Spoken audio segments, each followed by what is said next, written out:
الرحمن الرحيم وبه نستعين سبحانك لا علم لنا إلا ما علمتنا إنك أنت العليم الحكيم رب اشرح لي صدري ويسر لي أمري واحلل عقدة من لساني يفقهوا قولي رب اغفر وارحم وأنت خير الراحمين.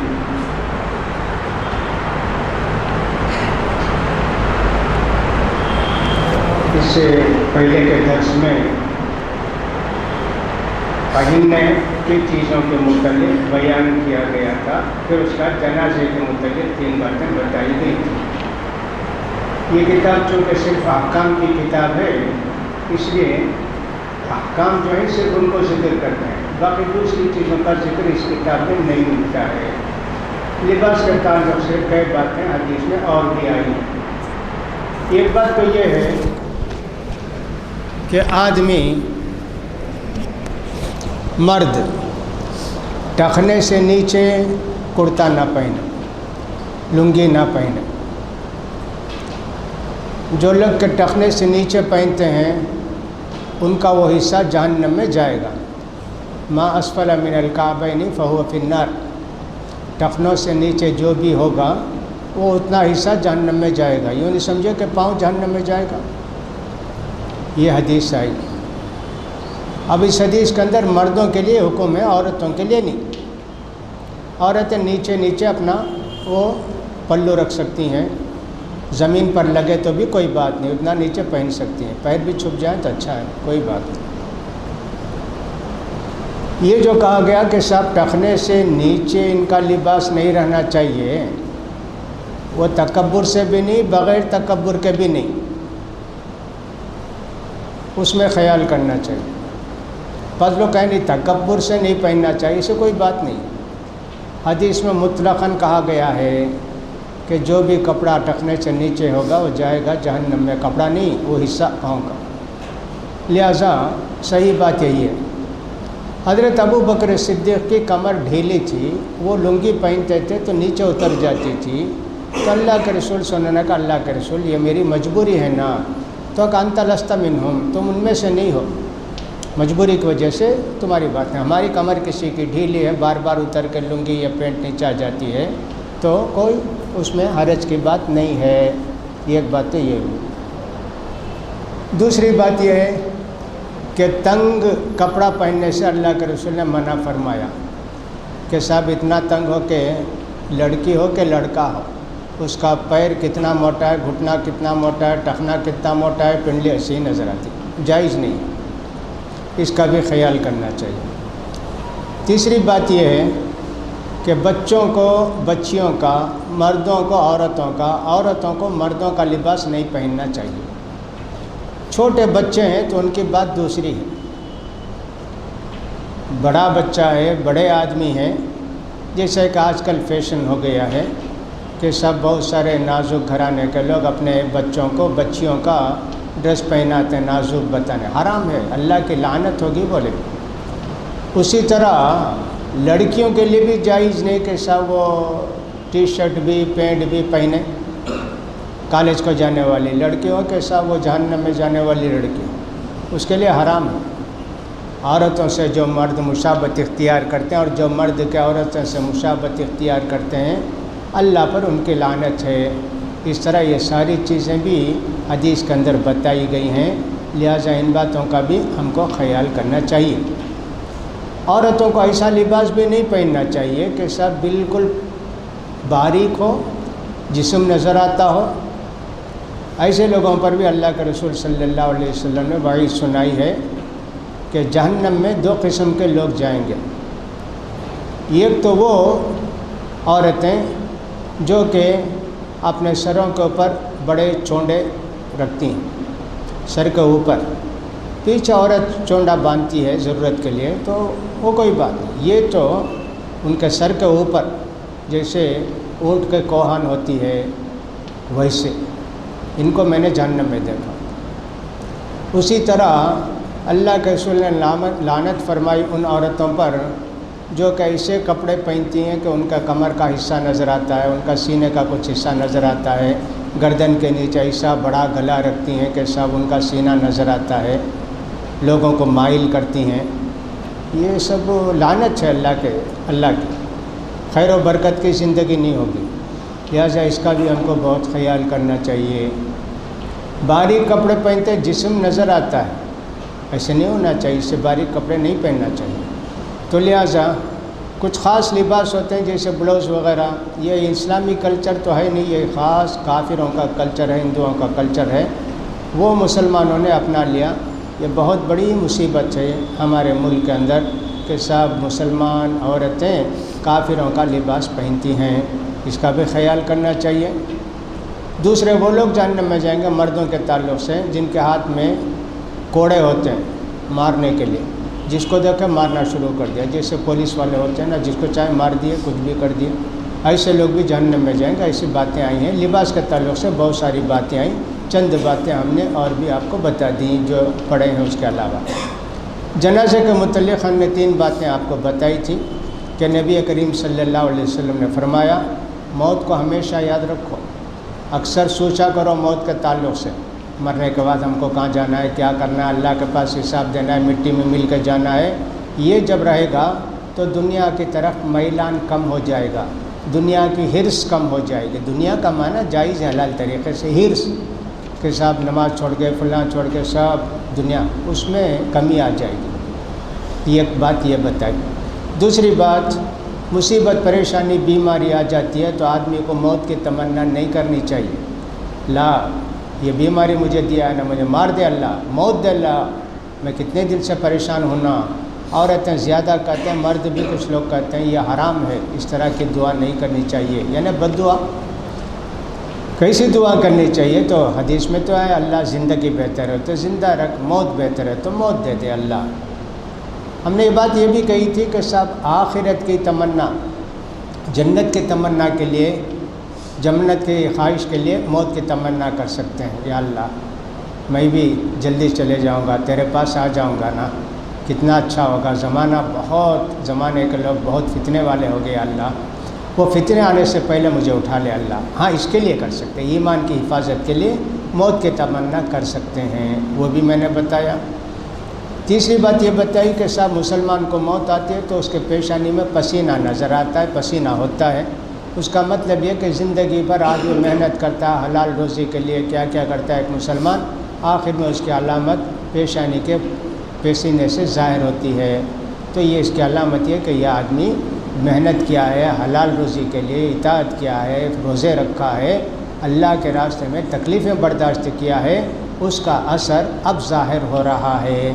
یہ کہ دوسرا مطلب یہ ہے کہ آدمی مسلمان جو ہوگا زندگی ایسے اس کی گزرے گی، ہمیشہ حلال روزی کے لیے، اطاعتوں کے لیے وہ محنت کرتا رہے گا، ہمیشہ اس کے پیشانی سے پسینہ نکلتا رہے گا، خاص کر موت کے وقت۔ اس طرح کا 2 مطلب بیان کیا گیا۔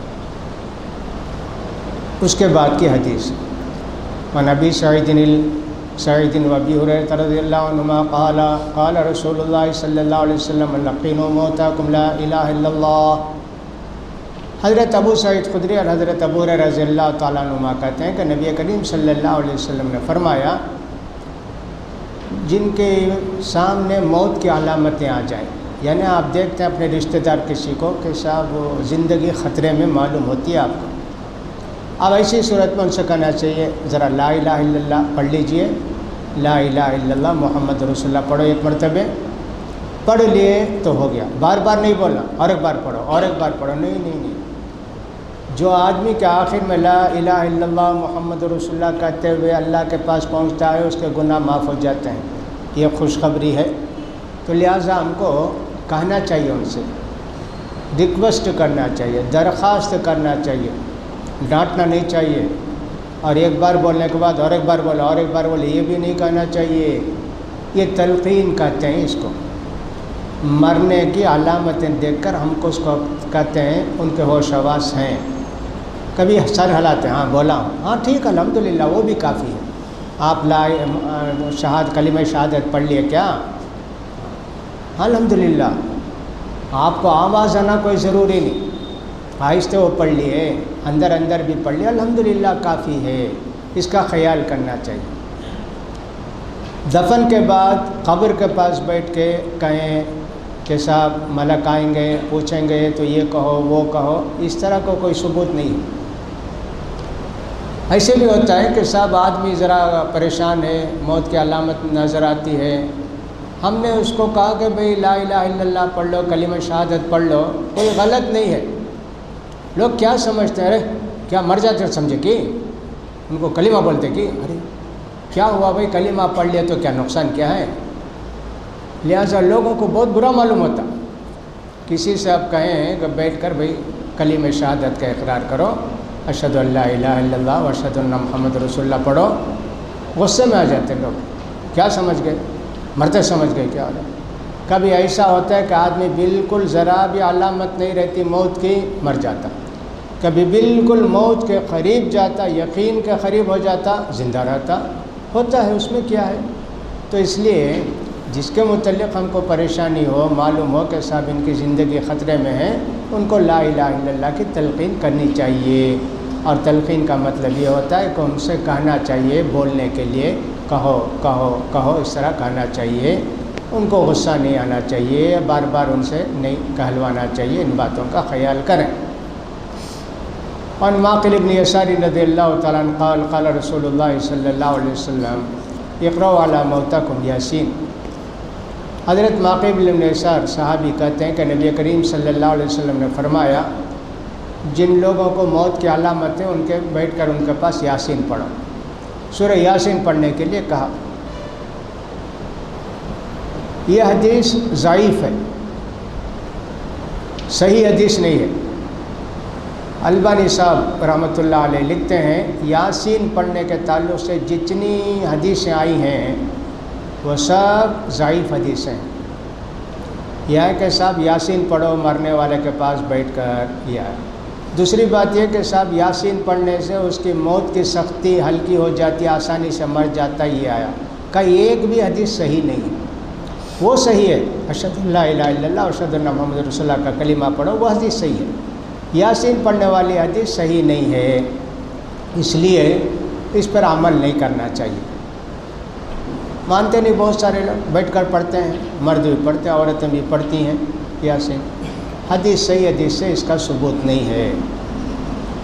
وعن ام سلمۃ رضی اللہ تعالی عنہ قالت دخل رسول اللہ صلی اللہ علیہ وسلم علی ابی سلمۃ وقد شق بصره فاغمضه ثم قال ان الروح اذا قبض اتبعه البصر اذا قبضت تبعه البصر فضج ناس من اهله فقال لا تدعوا على انفسكم الا بخير فإن الملائكة تؤمن على ما تقولون ثم قال اللهم اغفر لأبي سلمة وارفع درجته في المهديين وافسح له في قبره ونبر له فيه واخلف في عقبه رواه مسلم۔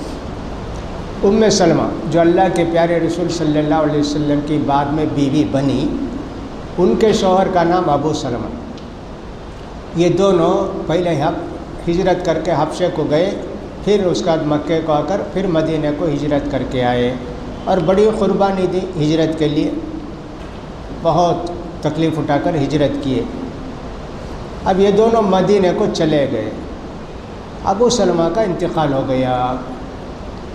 اب انتقال ہوا نہیں ہوا معلوم ہے، اس لیے کہ آنکھیں کھلی ہیں، فوراً اللہ کے رسول صلی اللہ علیہ وسلم کو بلا بھیجے کہ صاحب ابو سلمہ کی حالت ایسی ہے۔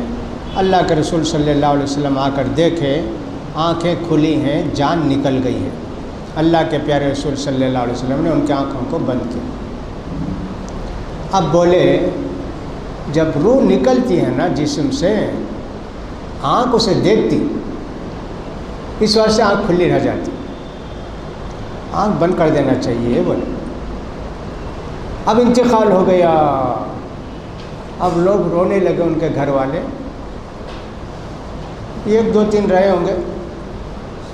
اللہ کے رسول صلی اللہ علیہ وسلم نے فرمایا یہ بات کا خیال رکھو، جو بھی تمہارے منہ سے نکلے اچھی بات نکلنا، اللہ ان کو معاف کر دے، اللہ ان کو بخش دے، اللہ تعالی ہم کو صبر دے، ایسے کہو۔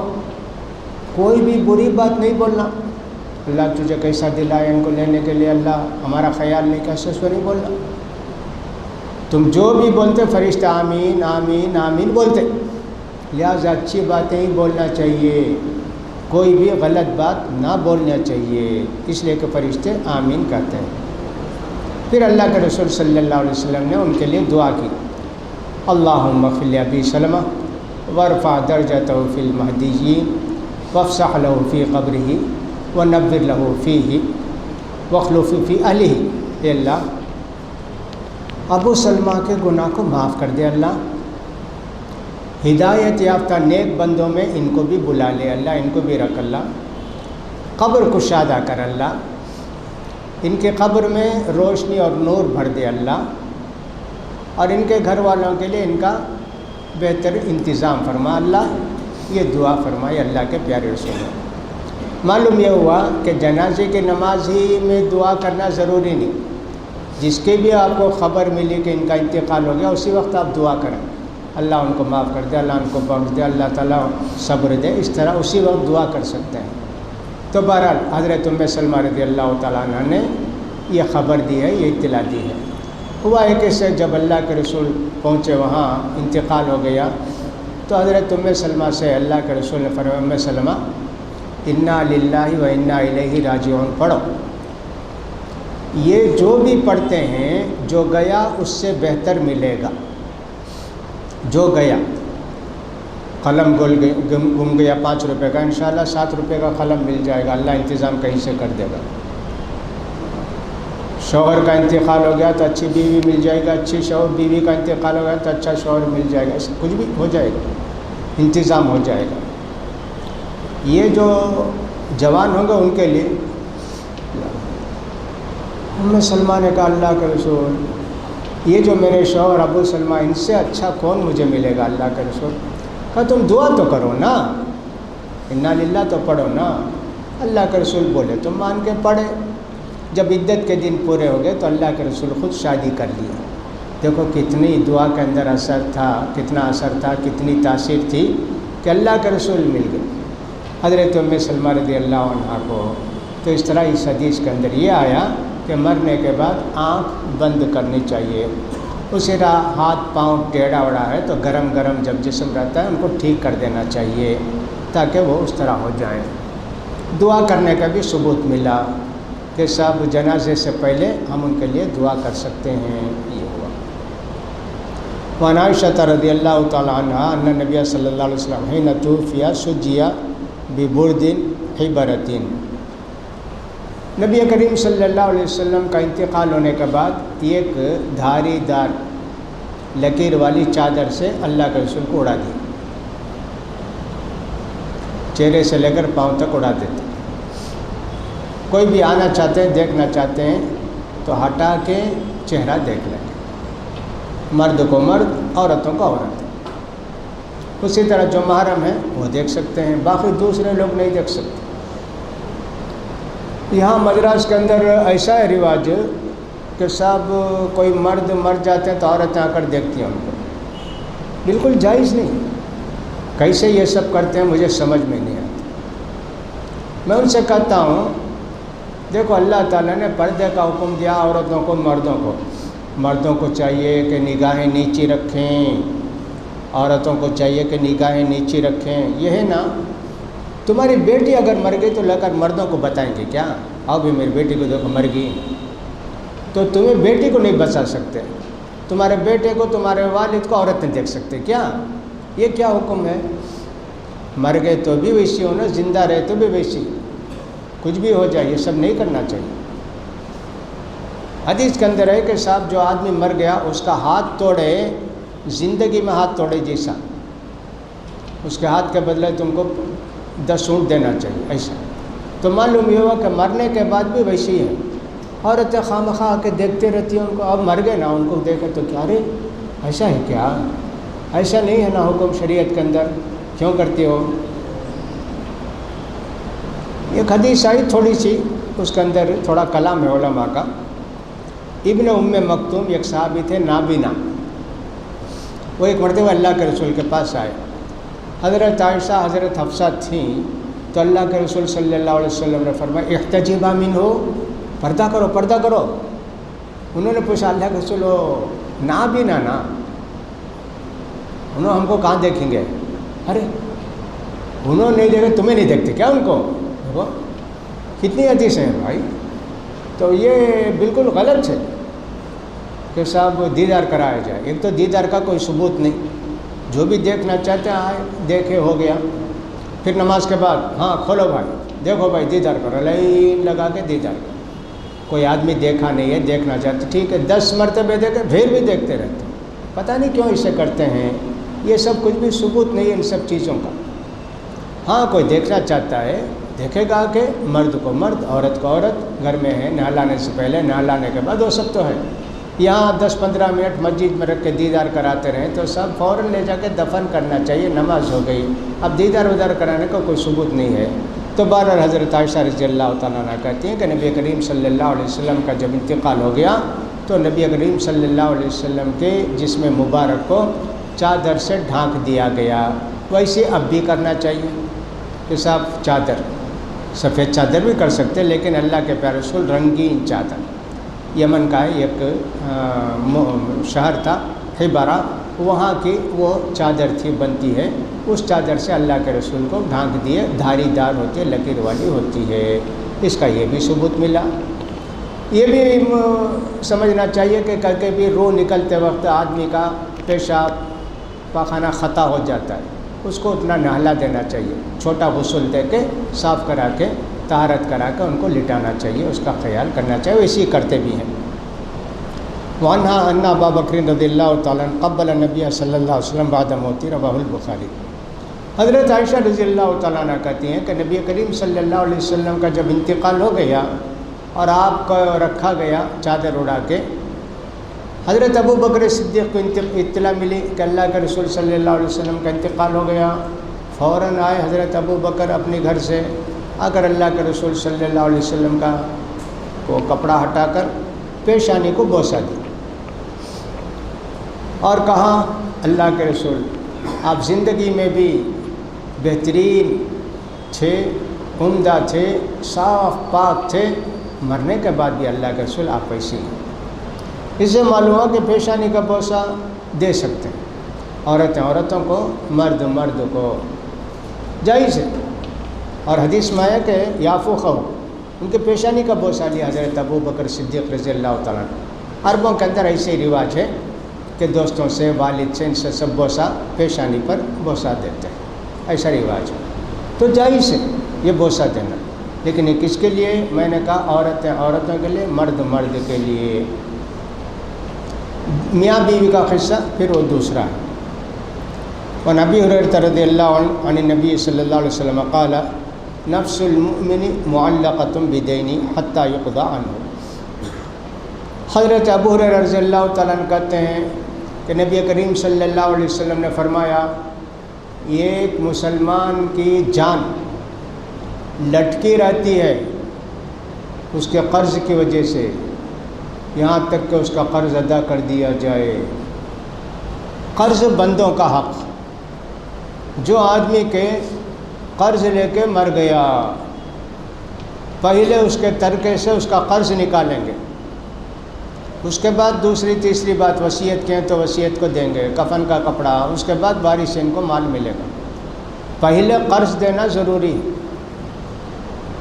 کبھی ایسا ہوتا ہے کہ آدمی قرض لیا، دینے کی نیت تھی، اچھے ایک آدمی تھا، دیے بغیر انتقال ہو گیا، حیثیت نہیں.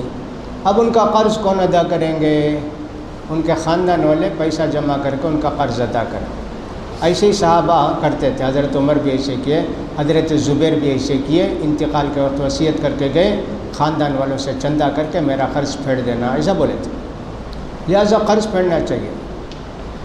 خاندان والوں کو حیثیت نہیں ہے، چندہ کرنا چاہیے. مسجد میں ایک آدمی کا انتقال ہو گیا، وہ 5,000 روپیہ ایک آدمی کو قرض دینا ہے، چندہ ان کے لیے آج مسجد میں کیا جائے. آپ حضرات چندہ دیجیے، چندہ وصول کر کے ان کو قرض دیں گے. وہ اگر معاف کر دیتا تو ٹھیک ہے، لیکن ہر آدمی کہاں سے معاف کر سکتا ہے؟ بھی کتنے لوگ ایسے ہوں گے ان کو 5,000 روپئے کی ضرورت بھی ہوگی نا.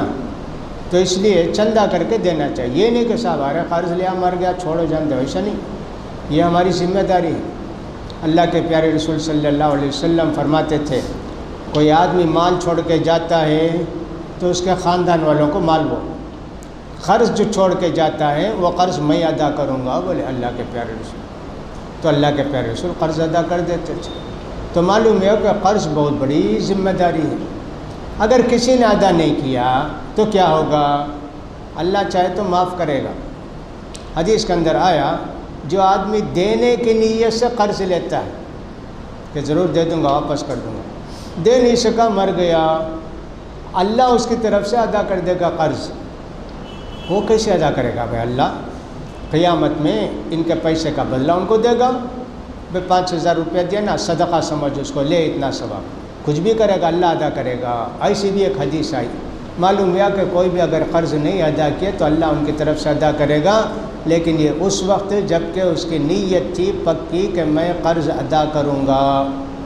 دھوکہ دینے کے لیے قرض بہت لیتے ہیں لوگ، آپ جانتے ہیں، خاص کر بہت سارے لوگ رہتے ہیں، مسلمان بھی غیر مسلمان بھی، کرائے کے گھر میں محلے میں رہتے ہیں۔ جب ان کو چھوڑ کر جانا ہے نا گھر، 1 مہینے 2 مہینے میں دودھ والے کے قرض، وہ گوشت والے کے پاس قرض، وہ فلاں مسالے والے کے پاس، 2 مہینے کے بعد 1 مہینہ غائب آدمی دوسرے محلے کو چلے گا۔ ایسے بہت سارے لوگ رہتے ہیں، مسلمانوں بہت سے لوگ رہتے ہیں۔ جب ان کو محلہ بدلنا ہوتا ہے تو قرض شروع کر دیتے ہیں، 10 مہینے سب نقد دے دے کر لیے، اس کا قرض لیتے لیتے غائب ہو۔ ایسے آدمی کو تھوڑی معاف کریں گے کوئی، ایسے آدمی کو معاف نہیں کریں گا، اللہ بھی معاف نہیں کرے گا، ظاہر بات ہے، ان کا نیت تھی ان کی ٹھیک نہیں تھی۔ تو قرض بہت بڑی ذمہ داری ہے، اس لیے اللہ کے پیارے رسول صلی اللہ علیہ وسلم جو آدمی قرض رکھ کر مرتا اس کی جنازے کی نماز بھی نہیں پڑھاتے۔ پوچھتے کیا جی اس کا قرض ہے کیا جی؟ ہاں اللہ کے رسول قرض ہے۔ اچھا ترکہ ہے کیا وہ قرض دینے کا؟ نہیں میں پڑھاتا نہیں، جاؤ۔ بعد میں جب حیثیت ہوگی اللہ کے رسول نے فرمایا جی قرض چھوڑ کے گا تو میں دیتا ہوں۔ جب کچھ بھی حیثیت نہیں تھی، اللہ کے رسول کا کچھ نہیں تھا، تو تب ایسا بولتے تھے، میں نہیں پڑھاتا، تم لوگ پڑھو جاؤ، ایسا بولتے تھے اللہ کے پیارے رسول۔ وعن ابن عباس رضی اللہ تعالیٰ عنہما ان نبی صلی اللہ علیہ وسلم قال فی الذی سقط عن راحلته فمات یغسله بماء وسدر کفنه فی ثوبه متفق علیہ۔ نبی کریم صلی اللہ علیہ وسلم کے زمانے میں حج کے سفر میں ایک حاجی صاحب جو حج پر نکلے ہوئے تھے، لبیک پڑھ رہے تھے، اونٹنی سے گرے اور اونٹنی ان کے سر میں گردن میں پاؤں رکھی مر گئے۔ حاجی صاحب احرام پہنے ہوئے لبیک پڑھ رہے ہیں۔ اللہ کے پیارے رسول صلی اللہ علیہ وسلم نے فرمایا ان کو نہلاؤ، اور اس کے بعد نہلانے کے بعد کفن، ان کا وہی 2 کپڑا کفن، دوسرا کفن نہیں، وہی کپڑا، اور ان کو ویسے ہی دفن کر دو بولے اللہ کے رسول صلی اللہ علیہ وسلم۔ قیامت کے دن اٹھیں گے تو لبیک پڑھتے ہوئے اٹھیں گے، کتنا بڑا اجر و ثواب ہے۔ اس سے معلوم یہ ہوا کہ جو آدمی کے حاجی حج کو جاتے ہیں ان کا انتقال ہو گیا، عطر وغیرہ نہیں لگانا، ان کا سر بھی نہیں چھپانا، چہرہ بھی نہیں چھپانا، کیسا ہے ویسے ہی دفن کر دینا ان کو۔ البتہ نہلائیں گے، غسل دے کر ان کو انہی کے کپڑے میں کفن دے کر ان کو چہرہ بھی سر کھلا رکھ کے دفن کر دیں گے۔ ایسا ان کے لیے یہ حکم ہے۔ نماز تو پڑھتے نا، ان کی نماز پڑھتے، ان کے لیے یہ حکم ہے۔ بیری کے پتے سے نہلانے بولے، بیری کے پتے سے کیسے نہلانا؟ بیری کے پتے سے نہلانے کے لیے 3 صورتیں لوگ بتاتے ہیں۔ ایک تو بیری کے پتے پیس کر پانی میں ڈال کر خوب اس کو رگڑتے ہیں، وہ کف جھاگ بہت آتا ہے، اسے نہلاتے ہیں، میل آسانی سے نکل جاتا ہے۔ ایک طریقہ یہ ہے۔ دوسرا طریقہ یہ ہے کہ بیری کے پتے پانی میں ڈال کے پانی کو خوب کھولاتے ہیں، اس کے بیری کے پتے کا اثر پانی میں آ جاتا ہے، پھر اس کو ذرا ٹھنڈا ہونے کے بعد نہلاتے ہیں۔ یہ بھی ایک طریقہ ہے۔ بعض لوگوں نے یہ بھی کہا کہ صاحب جلا کے بیری کے پتوں کو اس کے راکھ وہ پانی میں ملا کے نہلاتا ہے، ایسا بھی کچھ لوگوں نے کہا ہے۔ جیسے بھی ہو، بیری کے پتوں سے کیوں کہا گیا نہلانے کے لیے؟ میل کچیل کو صاف کرتا ہو۔ اب اس زمانے کے اندر صابن بہت ہے، صابن سے نہلائیں گے۔ البتہ جو حاجی صاحب کا انتقال ہو گیا ان کو خوشبو والے صابن سے نہیں نہلانا، سادہ صابن سے نہلانا، معمولی صابن سے نہلانا چاہیے، اس کا خیال کرنا چاہیے۔ بعض باتیں حج وغیرہ میں کبھی پیش آئیں گی، تو اس لیے ان کی بھی بات یہاں ذکر کی گئی ہے۔ وعن عائشہ رضی اللہ تعالیٰ عنہ قالت لما ارادوا غسل رسول اللہ صلی اللہ علیہ وسلم قالوا واللہ ما ندری نجرد رسول اللہ کما نجرد موتانا ام لا الحدیث۔ حضرت عائشہ رضی اللہ تعالیٰ عنہ کہتی ہیں کہ نبی کریم صلی اللہ علیہ وسلم کا انتقال ہو گیا، اب آپ کو نہلانا ہے۔ ایسا ہوتا تھا کہ صاحب ان کا قمیص وہ سب نکال کے اندر نہلاتے، کپڑا اوپر ڈال کے بدن کو نکال دیتے نا، پورا کپڑا اوپر ایک کپڑا پکڑ کے رنگین کپڑے سے اندر ہاتھ ڈال کے نہلاتے۔ اب اللہ کے رسول کو بھی کپڑے نکالنا کا نہیں، کپڑے کو اوپر سے نہلانا، ایسا صحابہ کو سمجھ میں نہیں آ رہا تھا۔ بیٹھے نہیں تھے نا اسی مسجد میں، سب کو ایک منٹ کو ایسے اونگ آ گئی، یہ کونے سے آواز آئی اللہ کے رسول کے کپڑے نہیں نکالنا، اوپر سے ہی نہلانا۔ ہاں، اللہ کے رسول کو ان کے کپڑے کے ساتھ ویسے نہلا دی، نہلا کے پھر اس کے بعد کفن پہنا دی، کپڑے نہیں نکالے اللہ کے رسول کے۔ باقی سب لوگوں کے کپڑے نکال کے چادر پکڑ کے اوپر رنگین کپڑا ڈال کے ہاتھ ڈال کے دھوتے ہیں، نہلاتے ہیں، لیکن اللہ کے رسول صلی اللہ علیہ وسلم کے ساتھ ویسے نہیں کیا گیا۔ وعن ام عطیہ رضی اللہ تعالی عنہ قالت دخل علینا رسول اللہ صلی اللہ علیہ وسلم ونحن نغسل ابنته فقال اغسلنها ثلاثا او خمسا او اكثر من ذلك ان رأيتن ذلك بماء وسدر وجعلنا في الأخيرة كافورا او شيئا من كافور فلما فرغنا آذناه فألقى إلينا حقه فقال وعشرناها إياه متفق عليه۔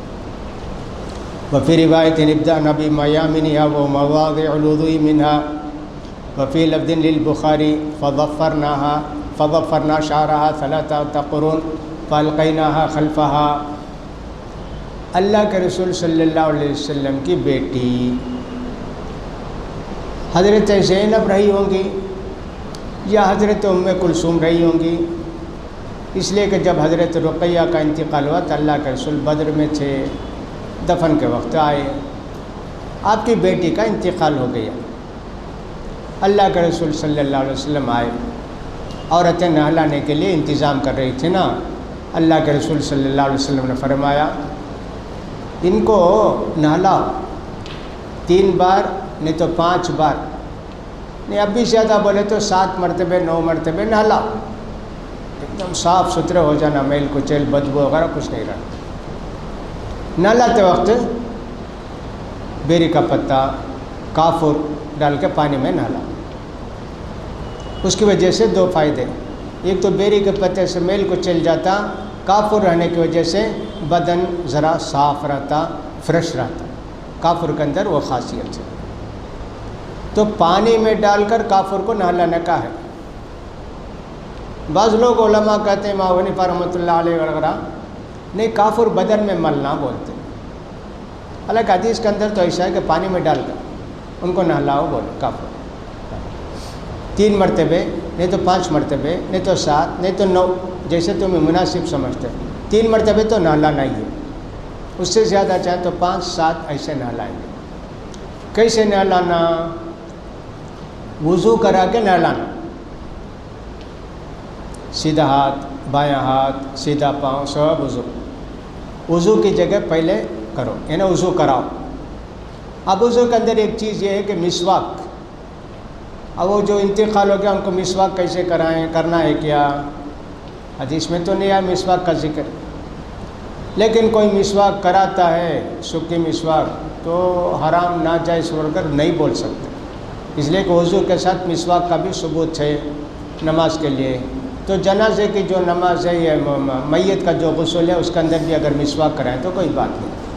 عام طور پر ایسا کرتے ہیں، کپڑا انگلی میں مل کے اس کے دانت کو صاف کرتے ہیں، اس کا کپڑا نکال کے ڈال دیتے ہیں، تو ایسا ان کو کرنا چاہیے۔ عورت ہے تو ان کے سر کے بال کی 3 چوٹیاں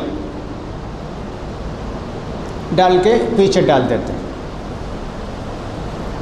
3 چوٹی۔ اب یہ عورت کے لیے جن کا انتقال ہو گیا ان کے لیے یہ بات کہی گئی جو باحیات ہے زندگی میں بھی 3 چوٹیاں ڈال سکتے کیا؟ 2 چوٹیاں ڈال سکتے کیا؟ اس کا کوئی ثبوت نہیں 2-3 چوٹی ڈالنے کا زندگی میں، ایک ہی چوٹی ڈالتے تھے۔ مرنے والوں کا حکم الگ ہے، زندہ لوگوں کا الگ حکم ہے۔ عورتیں عام طور پر وہ سینگ کی طرح بچوں کو 2 چوٹی ڈال کے اس کو باندھ کے رکھتی ہیں، اس کا کوئی ثبوت نہیں۔ حضرت انس رضی اللہ تعالیٰ عنہ کا متعلق حدیث مجھے یاد پڑتی ہے کہ کوئی آئے اپنے بیٹے کو لے کر ایسے ہی سر میں ڈالے، ہاتھ رکھے بیٹے کے، اچھا تمہارا بیٹا ہے کیا؟ دیکھے تو چوٹی ڈالے ہوئے 2 طرف۔ کہا کہ کیوں بھی ایسے کرتے، ایسے نہیں کرنا نا، کھول دو چوٹی بولے۔ تو مرد چوٹی ووٹی نہیں ڈالیں گے، عورتیں چوٹی ڈالتے ہیں، ان کے لیے جائز ہے۔ لیکن یہ ہے کہ صاحب وہ چوٹی جو ہے نا 2 نہیں ہونی چاہیے، 1 ہونی چاہیے۔ مرے ہوئے عورت کے لیے 3 چوٹی ڈال سکتے ہیں۔ امام حنیفہ رحمۃ اللہ علیہ، امام مالک رحمۃ اللہ علیہ کہتے ہیں ان کے بال جو ہے نا ان کے چہرے پر بھی ان کے پیٹھ میں ایسے پھیلا دینا چاہیے بولے۔ حالانکہ اس حدیث کے اندر ثبوت ہے کہ چوٹی ڈالیں اور 3 چوٹی ڈالیں اور 3 چوٹی ڈال کے پیچھے لگا دیے، اس طرح کا اس کے اندر ہے۔ اللہ کے رسول صلی اللہ علیہ وسلم اس وقت ایک بات بولے نہلانے والے کو، میری بیٹی کو نہلا دے بعد مجھے بتاؤ۔ نہلا دیے، آئے اللہ کے رسول، بولے نہلا دیے اللہ کے رسول۔ اللہ کے رسول صلی اللہ علیہ وسلم اپنا تہبند یعنی لنگی سمجھو نا وہ دیے، یہ پہلے میری بیٹی کے جسم میں لپیٹ دو، پھر اس کا دن کو کفن پہناؤ۔ اللہ کے رسول صلی اللہ علیہ وسلم کے پہنا ہوا کپڑا کتنا مبارک کپڑا ہوگا، اپنے بیٹی کے لیے آپ دیے۔ تو اللہ کے رسول کے ساتھ یہ خاص تھا، ہم لوگوں کے لیے کہ صاحب میرا کپڑا میری بیٹی کو پہنا دو فلاں، ہمارے لیے نہیں، اس لیے کہ یہ کام کسی دوسرے نے نہیں کیا، اس لیے ہم کو بھی یہ نہیں کرنا چاہیے۔ بعض لوگ کفن وغیرہ دے کے، کوئی لیڈر صاحب ہیں، مسلم لیگ کے لیڈر ہیں، وہ جھنڈا ان کا وہ چاند تارا ہرا کپڑا، وہ کانگریس کے ممبر تھے، وہ سب جائز نہیں ہے، جائز نہیں، اس کا خیال کرنا چاہیے۔ وعن عائشہ رضی اللہ تعالیٰ عنہ قالت کفن رسول اللہ صلی اللہ علیہ وسلم فی 3 اثواب بیض صحولیۃ من کورسوف لیس فیہا قمیص ولا عمامہ۔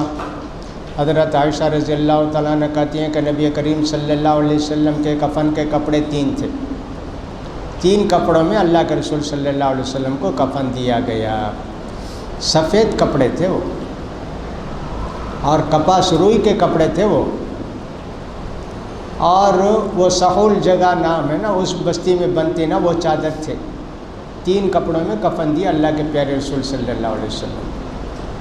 اللہ کے رسول کو بھی اور سارے لوگوں کو بھی، مرد ہو کہ عورت ہو، 3 کپڑے کافی ہیں۔ عورتوں کے لیے 5 کپڑے کا بھی ذکر آیا، اس حدیث میں لوگوں کا کلام ہے، سب ضعیف حدیث ہے۔ 3 کپڑا سب کے لیے، اللہ کے رسول 3 کپڑا دیا، اور سفید کپڑا تھا۔ اب سفید ہی ہونا ضروری نہیں، اچھا ہے، بہتر ہے۔ اگر کسی کے یہاں کوئی رنگین کپڑا ہے تو سب ٹھیک ہے، کوئی بات نہیں، رنگین کپڑا بھی دے سکتے ہیں، مگر بہتر ہے سفید کپڑا۔ اپنی زندگی میں خود اپنے کفن کا کپڑا تیار کر کے رکھ سکتے، وہ بھی جائز ہے، وہ بھی جائز ہے، اس میں کوئی حرج کی بات نہیں۔ وہ جو 3 کپڑے تھے اس کے اندر قمیص بھی، امامہ بھی نہیں تھا۔ امامہ عام طور پر عرب کے لوگ باندھتے ہیں نا، وہ 3 قمیص اپنے جسم پر آپ کو لپیٹ دیا گیا، امامہ بھی نہیں تھا، قمیص بھی نہیں تھی ان کپڑوں میں، تو لہٰذا قمیص پہنانے کی ضرورت نہیں ہے۔ یہاں مدراس کے اندر ہم نے دیکھا، بنگلور وغیرہ کے بھی ہم نے دیکھا کہ جب آدمی کا انتقال ہو جاتا ہے فوراً ان کو تھوڑا غسل دے کے سلا دیتے ہیں، ذرا سر اوپر رکھتے ہیں۔ وہ کون سی ٹوپی پہنتے تھے یا کیا امامہ باندھتے تھے، ویسا باندھ کے رکھتے جیسے زندگی میں تھے۔ یہ پتہ نہیں کہاں سے لوگ بنا کر لائے۔ کئی جنازے دیکھا میں موتوں کو بنگلور میں، مدراس میں، ٹوپی پہنا کر رکھے۔ کیا بھئی یہ دیکھے تو زندگی جیسا وساچ ان کا یاد آنا، کیا یہ سب چیزیں ہیں؟ تو اللہ کا حضرت عائشہ کہتے ہیں امامہ بھی نہیں، قمیص بھی نہیں بھائی، اللہ کے رسول کو ویسے کفنایا گیا۔ تو امامہ پہنا، دوپٹہ پہنانا، نوشوئنو تھینا تب اور دوپٹہ پہن کو آئے تھے نکاح کی مجلس میں، ویسا دیکھنا ہمیں ان کو، سب امامہ باندھ دیے، سب بیکار بات ہے، نہیں کرنا چاہیے۔ مجھے افسوس ہوتا ہے کہ بعض لوگ اس کا خیال نہیں کرتے۔ وعن ابن عمر رضی اللہ تعالیٰ عنہما قال لما توفی عبداللہ ابن ابی جاء ابنہ عبداللہ الی رسول اللہ صلی اللہ علیہ وسلم فقال اعطنی قمیصک وکفن فیہ فاعطاہ ایاہ متفق علیہ۔ مدینے میں ایک آدمی تھا، اس کا نام تھا عبداللہ بن ابی، یہ منافقوں کا سردار، ان کو تاج ملنے والا تھا، اللہ کے رسول آنے کی وجہ سے ان کو تاج ملا نہیں، اللہ کے رسول مدینے کے سردار ہو گئے، ورنہ لوگ فیصلہ کرے تھے کہ آئندہ سال ان کے سر کے اوپر تاج رکھ کر ان کو سردار بنائیں گے، اس لیے اللہ کے رسول سے بڑا غصہ تھا اسے کہ ان کے آنے کی وجہ سے میری حکومت چلے گی نہ، ورنہ تو میں پرائم منسٹر رہتا تھا نا مدینے کا، ایسا سمجھتا تھا وہ۔ بہرحال اللہ کے رسول کا مخالف تھا۔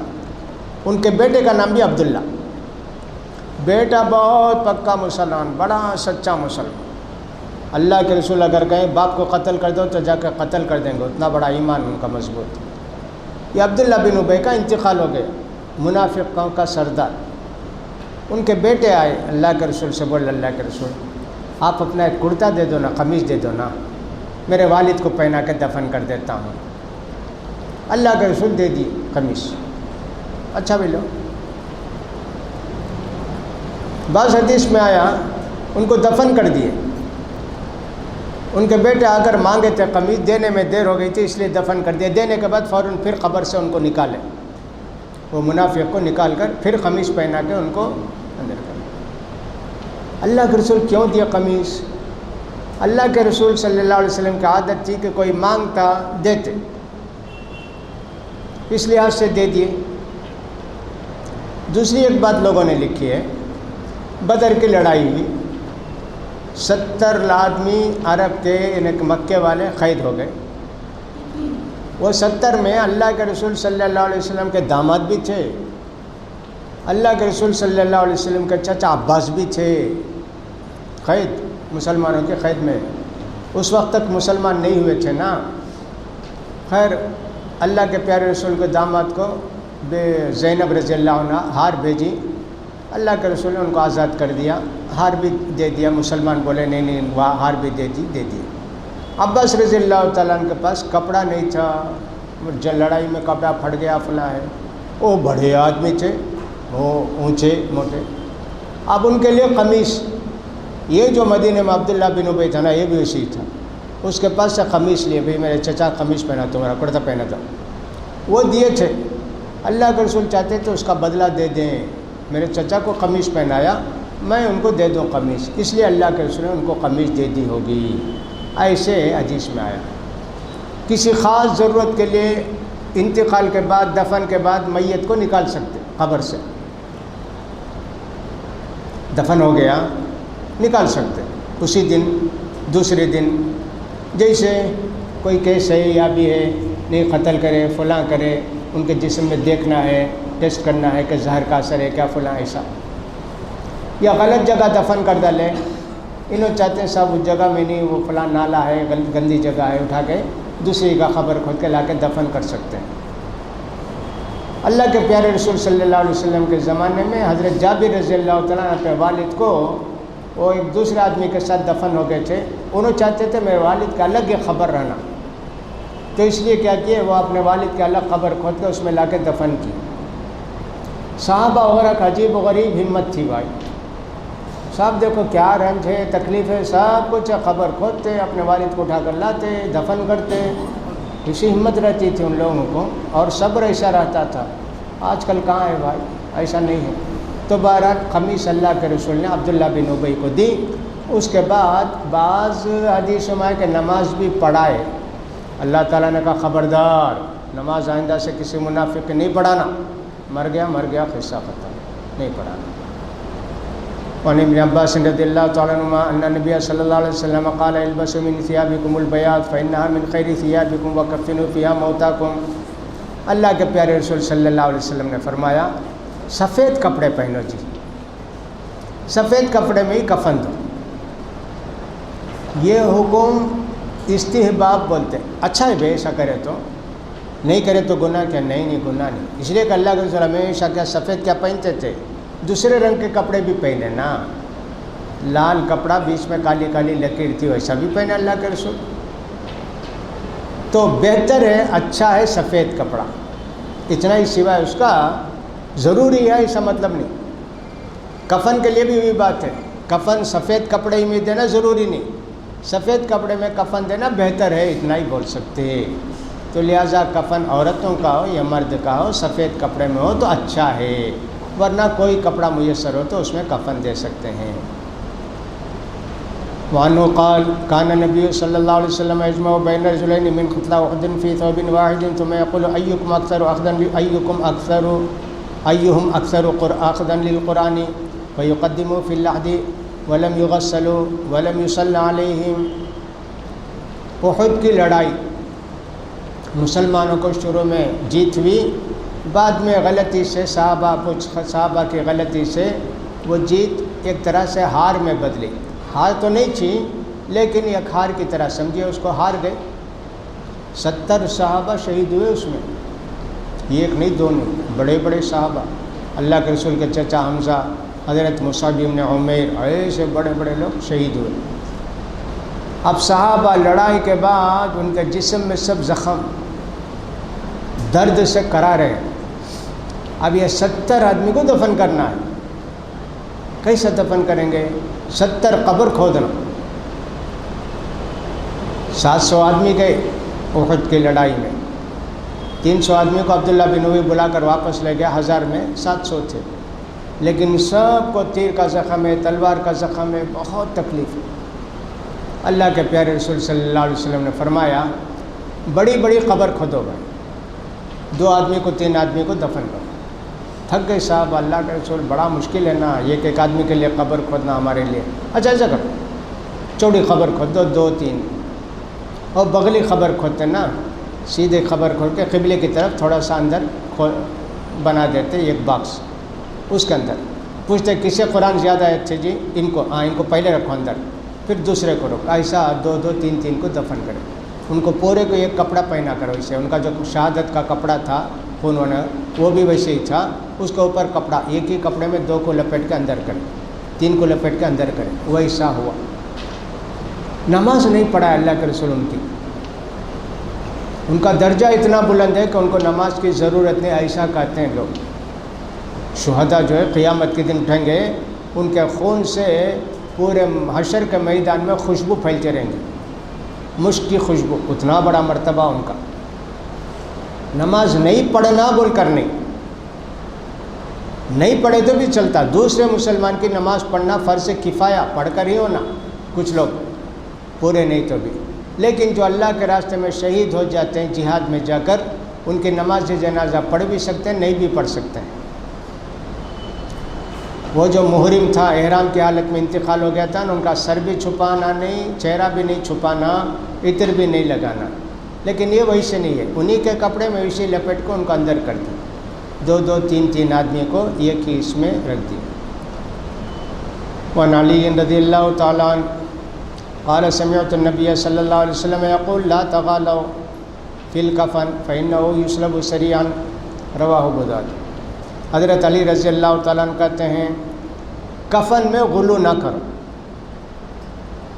اس لیے کہ بہرحال یہ کفن جلدی ہی دیمک کھا جائے گی، مٹی کھا جائے گی۔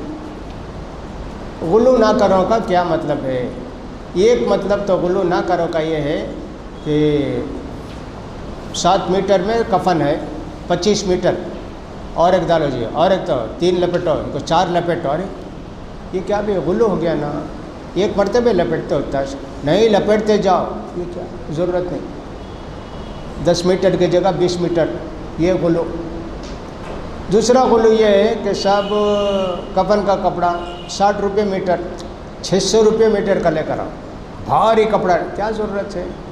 تمہیں کیسا بھاری کپڑا ان کو کفن دے کر قبر کے اندر اتارے تو بھی ان کا کپڑا کیا بھی رہنے والا تو نہیں، دیمک کھا جائیں گی، مٹی کھا جائے گی، لہٰذا ویسا نہیں کرنا چاہیے۔ بہت قیمتی کفن بھی نہیں، بہت زیادہ کپڑا بھی نہیں ہونا چاہیے، غلو نہیں کرنا چاہیے۔ اس طرح کفن کے بعض احکام ان احادیث کے اندر بیان کیے گئے ہیں۔ باقی حدیثیں بھی کفن کے تعلق سے، جنازے کے تعلق سے انشاءاللہ ہم آئندہ پڑھنے کی کوشش کریں گے۔ تو لہٰذا جو باتیں آپ سنتے ہیں یقیناً ان کو یاد کرتے ہوں گے، یاد رہتی ہوں گی۔ کوئی پوچھے مسئلہ تو آپ بتا سکتے ہیں، بھئی درس میں ایسا بولے ہیں، یہ حدیث میں ایسا آیا ہے۔ یاسین پڑھنے کا مسئلہ عورتیں پوچھیں گی تو آپ بتا سکتے ہیں، حدیث صحیح نہیں بولے ہیں درس کے اندر، اس لیے یاسین پڑھنے کی ضرورت نہیں۔ ان کو کلمہ شہادت بولتے رہو، بولو بولو بول کر، لیکن وہ بھی نرمی سے، محبت سے بولو۔ ایک مرتبہ بول دیے تو بس بار بار اور ایک بار بولو، اور ویسے بھی نہیں بولنا بول کر بولیں۔ ایسی کچھ باتیں آپ کو بھی یاد رہیں گی تو ہر آدمی ہم کو فون کر کے پوچھنے کی ضرورت نہیں۔ اس درس میں جتنے لوگ بیٹھتے ہیں ان کو بھی مسئلے معلوم رہتے ہیں، انہوں خود بتا سکتے بھائی ایسا ہے حدیث میں، درس میں ایسا سنے ہم لوگ، الحمدللہ اس سے آپ کو بھی فائدہ ہوگا، ان کو بھی فائدہ ہوگا۔ مسئلہ آپ بتائیں، آپ کو بھی ثواب ملے گا، ورنہ ہر مسئلہ لوگ فون کر کے رات میں دن میں ہم سے ہی پوچھتے رہیں، یہ کوئی ضروری نہیں۔ سننے والوں کو بھی چاہیے کہ یاد رکھیں، ان باتوں کو بچانے کی کوشش کریں۔ باقی باتیں نماز جنازہ وغیرہ کے انشاءاللہ آئندہ بیان کرنے کی کوشش کریں گے۔ اللہ توفیق دے۔ وآخر دعوانا ان الحمدللہ رب العالمین۔ سبحان اللہ۔